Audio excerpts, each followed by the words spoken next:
Ulama'u rahimahumullah, telah berkata para ulama yang semoga dirahmati oleh Allah, an-nasiha, kata nasihat itu dalam bahasa Arab kalimatun jami'ah, suatu kata yang menghimpun banyak makna, banyak kandungannya. Maknaha, artinya adalah iradatu jumlatil khair, yaitu keinginan daripada sejumlah kebaikan. Walaysa fi kalamil Arab kalimatun ajma'u li khairid dunya wal akhirah minha. Dan tidak ada satu kata pun dalam ungkapan bahasa Arab ajma' yang lebih menghimpun, lebih komprehensif untuk kebaikan dunia dan akhirat minha, daripada nasihat. Jadi artinya an-nasihat itu maknanya adalah himpunan segala kebaikan dunia dan akhirat. Himpunan segala kebaikan dunia dan akhirat. Itu pengertiannya. Kemudian saudara, karena itu ad-dinun nasihat, hadis Nabi yang menyatakan agama itu adalah nasihat, ay annaha dakhilatun fi jami ajza'id din. Nah, maksudnya kebaikan dunia akhirat itu masuk di dalam setiap urusan agama. Jadi katakan agama itu adalah nasihat. Nasihat itu artinya himpunan segala kebajikan. Berarti setiap detail ajaran agama yang dibawa oleh Nabi itu menghimpun berbagai macam kebajikan. Itu pengertian ad-dinun nasihat. Nah, kemudian makna nasihat lillah. Jadi dengan demikian apa maksudnya nasihat bagi Allah? Agama itu adalah nasihat. Bagi siapa ya Rasulullah? Bagi Allah. Jadi mana makna nasihat lillah? Apa maksud daripada nasihat bagi Allah? Nah, yang maksudnya nasihat bagi Allah adalah himpunan kebaikan dalam urusan agama yang berkaitan dengan hak Allah. Apa diantaranya? Sehatul i'tiqad. Jadi betul dan lurusnya akidah kita terhadap Allah. Jadi yang dimaksud nasihat bagi Allah, akidah kita tuh terhadap Allah mesti benar. Pokoknya urusan ajaran agama yang berkaitan dengan Allah itu mesti lurus. Sehatul i'tiqad fi wahdaniyatih, yaitu lurusnya akidah kita menyangkut keesaan Allah. Wa ikhlasun niyyah fi ibadatih, kemudian keikhlasan niat kita di dalam beribadah kepadanya. Wal mahabbatu fi dzatih, dan bagaimana kecintaan kita berikan hanya untuk Allah. Jadi manakala akidah kita lurus, ibadah kita ikhlas, cinta kita berikan untuk Allah, itu yang dimaksud nasihat bagi Allah. Ad-dinun nasihat. Agama ini adalah nasihat. Agama ini adalah himpunan segala kebaikan dunia akhirat. Nah, himpunan kebaikan yang menyangkut Allah, akidah kita lurus, kemudian niat kita dalam ibadah ikhlas, dan cinta kita berikan untuk Allah. Wan nasihatu li kitabillah. Sedangkan yang dimaksud nasihat yaitu untuk kitab Allah Subhanahu wa taala, tidak lain dan tidak bukan adalah al-imanu bihi wal amalu bima fihi wa tashihu qiraatih wal iktaru min tilawati. Bahkan ada riwayat lain menyebutkan bukan hanya nasihat untuk Allah dan Rasulnya, tapi juga nasihat untuk kitab sucinya. Nah, maksudnya nasihat bagi kitab suci apa? Maksudnya adalah al-imanu bihi, kita beriman kepada kitab suci, beriman kepada Al-Quran, wal amalu bima fihi, dan kita mengamalkan segala isinya. Nah, kemudian nggak sampai di situ, wa tashihu qiraatih, betulin cara bacanya. Jangan baca Al-Quran seenaknya, sembarangan. Wal iktaru fi tilawati, dan banyak-banyak baca Al-Quran. Jadi jangan sampai Al-Quran kita nggak baca, Al-Quran nggak pernah kita khatamkan. Nah, padahal begitu banyak himpunan kebajikan yang ada di dalam hubungan kita dengan Al-Quran. Yang berikutnya, wan nasihatu li Rasulillah. Lalu apa yang dimaksud dengan nasihat bagi Rasulullah? Ya Rasulullah, agama ini kau katakan nasihat. Bagi siapa? Bagi Allah dan Rasulnya.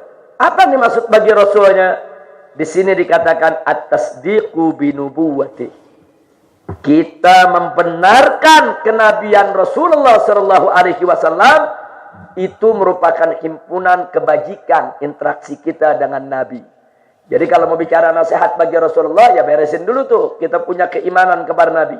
Kita harus betul-betul percaya dengan kenabian beliau tanpa sedikit pun keraguan. Kemudian wa badlut ta'ah fima amara bihi wa naha anhu.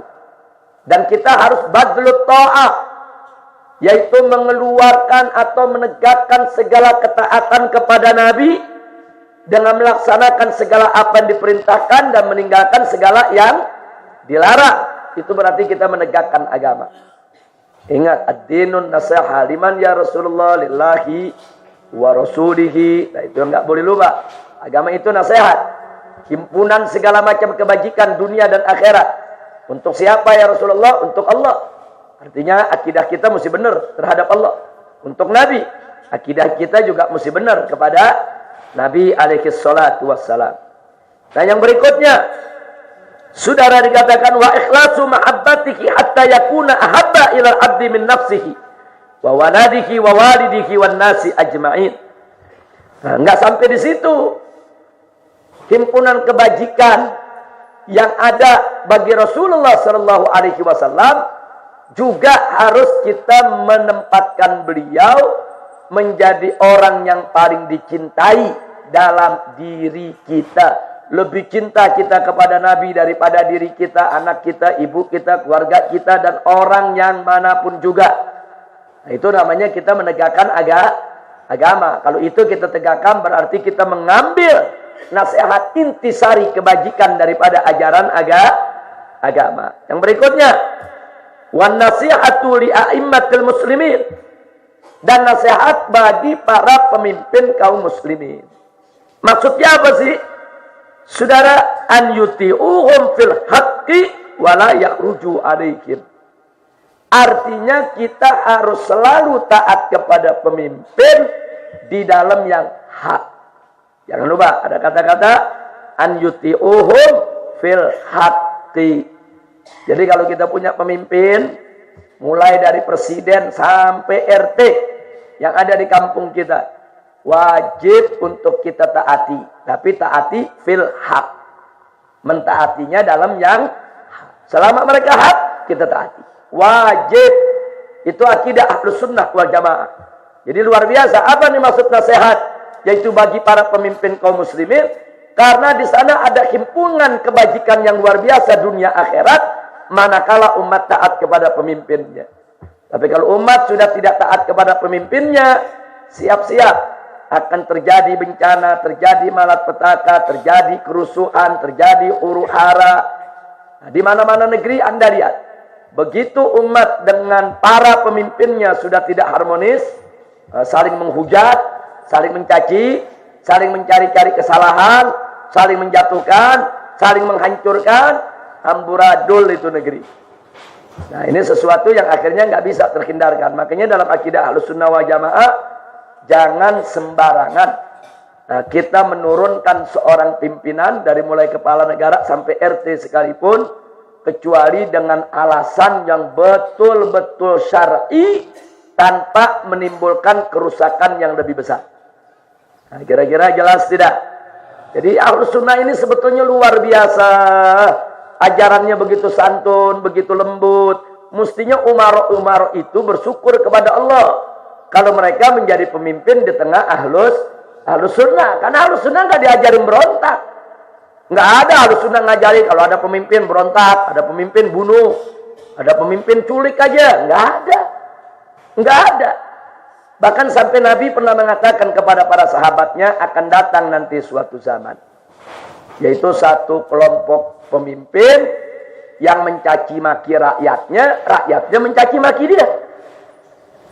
Jadi dia nyaci maki rakyat, rakyat nyaci maki dia benci rakyat, rakyat benci dia. Sampai akhirnya sahabat bertanya, "Ya Rasulullah, anu nabidzuhum? Apakah kalau sudah begitu boleh kita turunin dia? Kita perangi dia?" Apa jawab Nabi? "Lah, jangan dulu. Jangan dulu. Selama mereka masih menegakkan sholat." Subhanallah. Itu pesan Nabi tuh. Jangan dulu, jangan. Walaupun tuh dia udah jelek begitu tuh. Tapi lihat dulu dia masih sholat ya, intip dulu. Kalau dia masih sholat, kata Nabi, jangan. Nah, ada apa sebetulnya dengan sholat? Sholat itu kan benteng dari perbuatan keji dan munkar. Jadi kalau orang masih menegakkan sholat, masih ada harapan dia tobat. Tapi kalau udah kejem nggak sholat, ya udah, hancur lebur udah. Nah, jadi kalau dia masih sholat, jadi Nabi ingetin, jangan turun, lihat dulu dia masih sholat gak, dia masih jalanin gak ajaran agama. Nah, kalau dia masih jalanin, kata Nabi, sabar, suruh sabar. Nah, jadi ya coba berusaha untuk perbaiki. Artinya, kalau pemimpin masih menegakkan sholat, masih ada rasa takut walaupun sedikit kepada Allah. Artinya masih ada pintu harapan. Nah, untuk kita bisa merubah yang bersangkutan. Nah, maka itu saya tanya, ajaran Ahlus Sunnah indah tidak? Nah, mestinya para pemimpin di negeri Ahlus Sunnah, dia mesti cinta sama umatnya, sama rakyatnya, cinta sama ulamanya. Kenapa? Karena dengan dia menjadi pemimpin yang baik, nggak ada Ahlus Sunnah yang akan berontak kepada dia. Nggak ada tuh Ahlus Sunnah mengajarkan berebut kekuasaan, berebut jabatan. Nggak. Dari dulu Ahlus Sunnah nggak diajarkan begitu ya, Pak. Kan yang berebut kekuasaan kan di luar Ahlus Sunnah semua. Nah, tapi yang Ahlus Sunnah dari dulu nggak pernah berebut kekuasaan. Nah, karena itu sekali lagi saya ingatkan, itulah pesan Nabi alaihi salatu wassalam. Kemudian yang terakhir, wan an-nasiha li amatil muslimin. Dan agama itu juga nasihat bagi seluruh umat Islam. Maksudnya apa? Saudara, agama itu himpunan kebajikan buat segenap umat Islam. Maksudnya karena di dalam agama itu ada petunjuk-petunjuk, saudara, yang mengantarkan umat kepada kebahagiaan dunia akhirat. Tadi kan kita bilang ad-dinun nasihat, agama itu nasihat. Agama itu adalah himpunan segala kebajikan dunia akhirat. Untuk siapa? Untuk segenap umat Islam. Kenapa agama disebut nasihat untuk segenap umat Islam? Karena dalam ajaran agama ada petunjuk-petunjuk ajaran yang detail dan rinci untuk keselamatan seluruh umat Islam, baik di dunia maupun di akhirat. Makanya di sini Al-Habib Zain bin Ibrahim bin Smith mengartikan irsyadukum ila ma fihi salahu dinihim wa dunyahum. Nah, karena di dalam agama itu ada petunjuk kepada segenap umat Islam tentang kebaikan urusan dunia dan akhirat mereka. Nah, begitu juga bahkan diajarkan wasatru auratihim. Kalau umat Islam saling mengamalkan daripada ajaran Islam, mereka saling menutup daripada aib mereka masing-masing. Wasaddu allatihim wa raf'ul mudhari anhum. Bahkan dalam ajaran Islam bagaimana ada prinsip-prinsip ajaran, enggak boleh kita mengganggu orang lain, enggak boleh kita mengganggu tetangga, enggak boleh kita menyakiti sesama umat manusia. Bahkan ada ajaran bagaimana kalau kita jalan ketemu duri, disuruh pinggirin itu duri, saudara. Supaya kenapa? Supaya nggak ada orang lain yang terluka luar biasa. Makanya ad-dinun nasihat, agama itu nasihat. Salah satunya li ammatil muslimin, untuk segenap umat Islam. Dengan kata lain, kalau agama itu ditegakkan, seluruh umat Islam akan bisa menikmati manfaatnya, hikmahnya, berkahnya dari penegakan ajaran Islam. Nah, karena itu umat Islam jangan pernah ragu untuk berjuang menegakkan syariat Islam. Dan ini sering saya sampaikan. Bahkan saya katakan kepada orang-orang di luar Islam, Anda rugi kalau Anda menghalangi umat Islam mengamalkan syariatnya. Nah, apalagi pemerintah, lebih rugi lagi. Pemerintah Indonesia yang notabene beragama Islam, kalau menghalangi umat Islam menjalankan syariatnya, super rugi. Ya, sekarang banyak kata super ini ya. Gara-gara ada damai, super damai, jadi rugi, super rugi. Loh, kenapa saya katakan super rugi, saudara? Ini bangsa Indonesia ini mayoritas beragama Islam. Nah, mayoritas itu kan penentu. Artinya penentu apa? Kalau mayoritas penduduk Indonesia ini baik akhlaknya, maka Indonesia aman. Kaum minoritas tidak akan tertindas, saudara. Dan pemerintah tidak diganggu. Karena manakala umat Islam itu baik, dan apa bakal ganggu pemerintah? Beruntung pemerintah. Nah sekarang pertanyaannya adalah bagaimana supaya si mayoritas itu baik? Mereka kan agama Islam. Kalau mau mereka baik, suruh jalanin syariatnya. Kalau umat Islam menjalankan syariatnya, mereka sholat, mereka puasa, kemudian mereka bayar zakat. Saya tanya, mereka jadi orang baik gak? Baik. Mereka keluarkan zakat, orang miskinnya dibantu, kan menguntungkan pemerintah. Nah kemudian kalau mereka menjalankan hukum Islam gak dihalang-halangi oleh pemerintah, bahkan dibantu, yang mencuri dipotong tangan, akhirnya umat Islam jadi takut mencuri. Kira-kira kalau pencuri dipotong tangan, takut gak orang mencuri? Takut. Nah kalau takut mencuri, ada yang mencuri gak? Gak ada. Kalau gak ada yang mencuri, aman gak? Aman. Kalau aman, negara untung gak? Kenapa mesti dihalangi? Rugi. Pemerintah ini menghalangi umat Islam jalankan syariat. Rugi. Saudara, rugi. Nah, kalau umat Islam nih digiring oleh pemerintah, disalurkan umat Islam mau jalankan syariatnya, oh yang mabuk dicambuk, saudara. Kemudian yang berzina, kalau dia muhson dihukum mati, dirajam. Kalau dia tidak muhson, saudara, dia dicambuk 100 kali, saudara. Pemerintah untung. Yang membunuh dibunuh lagi, untung. Nggak perlu bangun penjara. Terus saya tanya, bangun penjara mahal nggak? Mahal. Udah gitu kan di penjara dikasih makan. Mahal gak?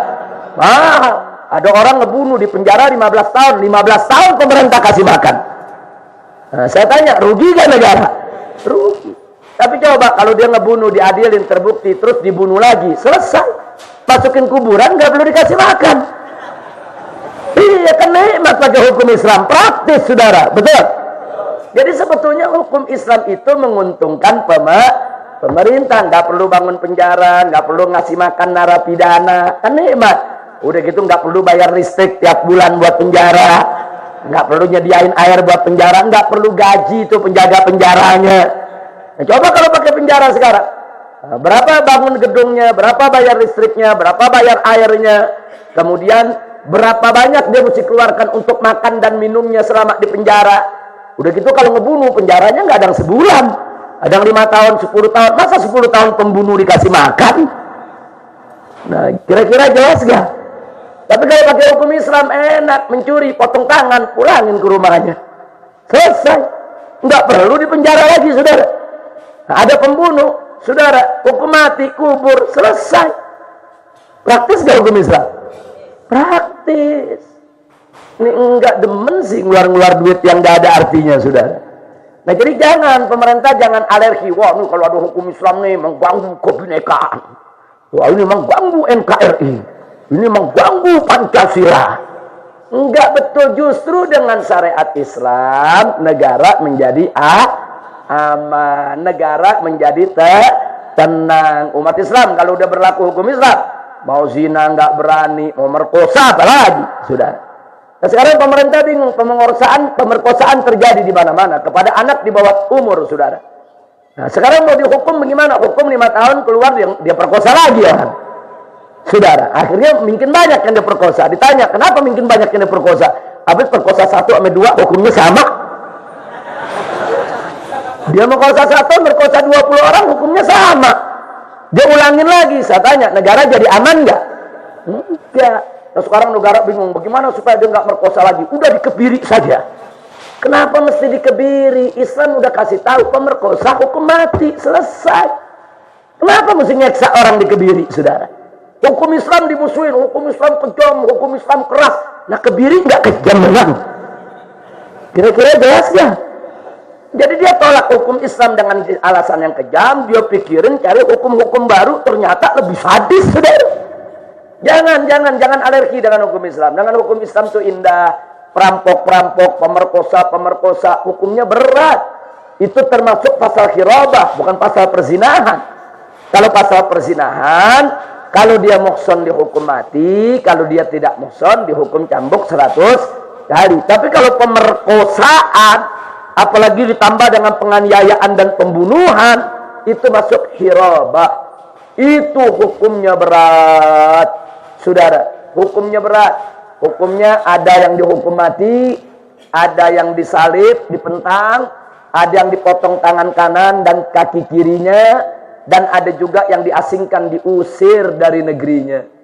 Jadi hukumnya bukan ringan, itu hukum hirabah. Nah, karena itu sekali lagi, kenapa kita menghimbau kepada pemerintah untuk menegakkan syariat Islam? Karena hanya dengan syariat Islam, umat Islam mau tidak mau, suka tidak suka, harus menjadi warga yang baik. Nah, sekali lagi, kalau umat Islam yang mayoritas menjadi warga yang baik, pemerintah untung tidak? Untung. Bukan hanya pemerintah aja yang untung, kaum minoritas juga untung. Kenapa mereka nggak diganggu, mereka tidak ditekan, mereka tidak didiskriminasikan? Karena Islam bukan ajaran yang rasis dan fasis. Kira-kira jelas tidak? Paham semua? Nah, jadi jangan diartikan, wah ini Habib Rizik minta syariat Islam tegak, berarti Habib Rizik anti Pancasila, anti NKRI, anti Bhinneka Tunggal Ika. Kalau begitu Habib Rizik harus kita masukkan penjara. Masya Allah. Jadi jangan kita takut dengan menyuarakan penegakan syariat Islam. Siap berjuang? Siap bersaudara? Siap tegakkan syariat Islam? Nah, dan kalau ada mengatakan, Habib, di negara Pancasila syariat Islam nggak boleh tegak. Siapa bilang? Itu fitnah dan kebohongan, saudara. Faktanya, saudara, kalau kita mau kalkulasi, lebih dari 75% ajaran Islam itu sudah jalan di Indonesia. Siapa bilang nggak boleh? Mari kita lihat, hukum Islam itu kita bagi menjadi 4 kategori. Yang pertama, hukum Islam, ahkamul Islam al-muta'alliqah bil fard. Hukum Islam yang berkaitan dengan urusan pribadi. Seperti sholat, puasa, zakat, umroh, haji. Itu kan pribadi tuh. Seperti kita berkurban, berakikah, dan lain sebagainya. Itu pribadi. Baca Quran dan seterusnya. Saya mau tanya, di Indonesia dilarang nggak? Indonesia negara Pancasila, tapi bagian hukum Islam yang berkenaan dengan pribadi dilarang nggak? Nggak ada.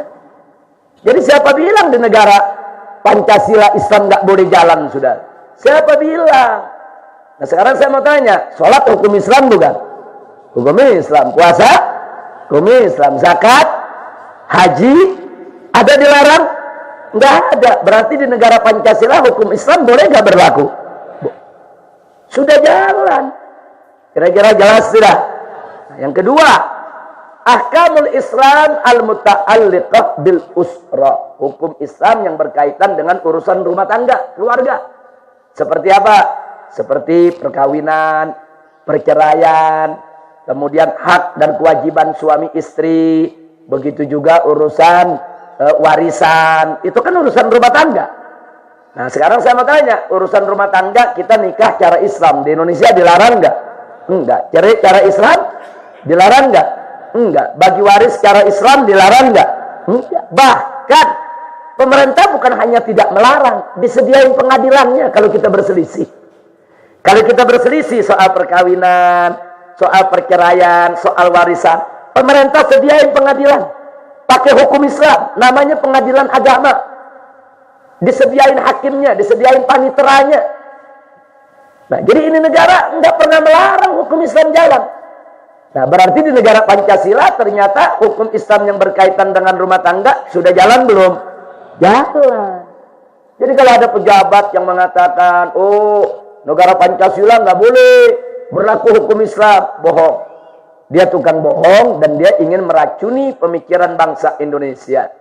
Baik, sekarang yang ketiga, ahkamul Islam al-muta'alliqah bil mujtama'. Yaitu hukum Islam yang berkaitan dengan urusan sosial kemasyarakatan. Soal muamalah, soal pendidikan, soal ekonomi, saudara. Nah, sekarang kita bicara pendidikan. Pendidikan Islam di Indonesia dilarang tidak? Enggak. Majelis Taklim dilarang enggak? Enggak. Madrasah, pesantren, enggak dilarang, saudara. Bahkan madrasah ijazahnya diakui oleh pemerintah, Bahkan sekarang santri bisa melanjutkan perguruan tinggi karena ada ujian persamaan. Saudara, siapa bilang dilarang? Nggak ada larangan. Nah, begitu juga yang menyangkut